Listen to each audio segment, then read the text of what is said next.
Weight loss गर्न गाह्रो त छ तर इम्पोसिबल चाहिँ छैन। So hello guys, I am Manisha, welcome to day 2 of my weight loss journey. यदि तपाईँहरू पनि अहिले सुरु गर्ने कि नगर्ने भनेर सोचिरहनु भएको छ भने चाहिँ विश्वास गर्नुहोस्, म पनि एक दिन त्यही ठाउँमा थिएँ। भोलि भोलि भनेर वर्षौं बितिसकेको थियो, तर पर्फेक्ट टाइम भने चाहिँ कहिले नि नआउँदो रहेछ। त्यो दिनै मलाई फिल भयो कि मैले आफू बदलिनुको लागि चाहिँ आफै डिसिजन लिनु पर्ने रहेछ। सधैँ चाहिँ आज पनि फर्स्टमा चाहिँ उठ्ने बित्तिकै मैले मेरो वेट मेजर गरेँ।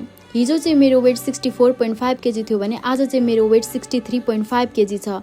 यो देखेर मलाई यति खुसी लाग्यो अनि मलाई यो पनि थाहा छ कि हरेक दिन यस्तो रिजल्ट आउँदैन, तर यो एउटा प्रोग्रेसले मलाई अझै धेरै हेल्प गर्यो मेरो वेट लस जर्नी अगाडि बढाउनलाई। त्यसपछि एज युजल मैले लेमन वाटरले आफ्नो दिनको सुरुवात गरेँ। आज चाहिँ मैले लन्च लिनुभन्दा अगाडि केही पनि खाएको थिइनँ। मलाई चाहिँ एकदमै भोक लागिरहेको थियो अनि मैले 10 बजीतिर मेरो लन्च रेडी गरेँ र प्लेटिङ पनि मैले रेडी गरिसकेको छु। आजको लन्च प्लेटिङमा चाहिँ छ मुन्टा बोडीको सब्जी, दाल, पनिर, काँक्रा अनि थोरै माम। पोर्सन चाहिँ मेरो यति नै हुन्छ।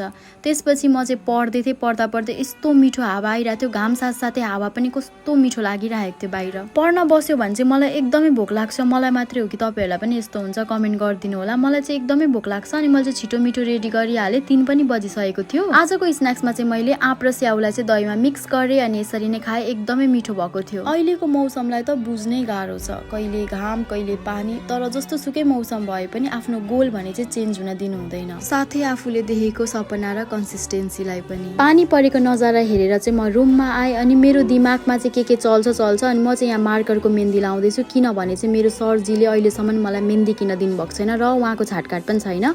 त्यसपछि भाइले चाहिँ मलाई यो ल्याइदिएको थियो, यसको नाम के होला हजुरलाई थाहा छ भने कमेन्ट गरिदिनु होला। फाइनली 8 पनि बज्यो र मेरो डिनर गर्ने टाइम पनि भइसकेको छ। डिनर पनि रेडी छ। आजको डिनरमा छ आटाको मोमो। यसरी नै आजको दिन म यही इन गर्छु। भोलि फेरि डे 3 मा भेटौँला। Bye, love you all.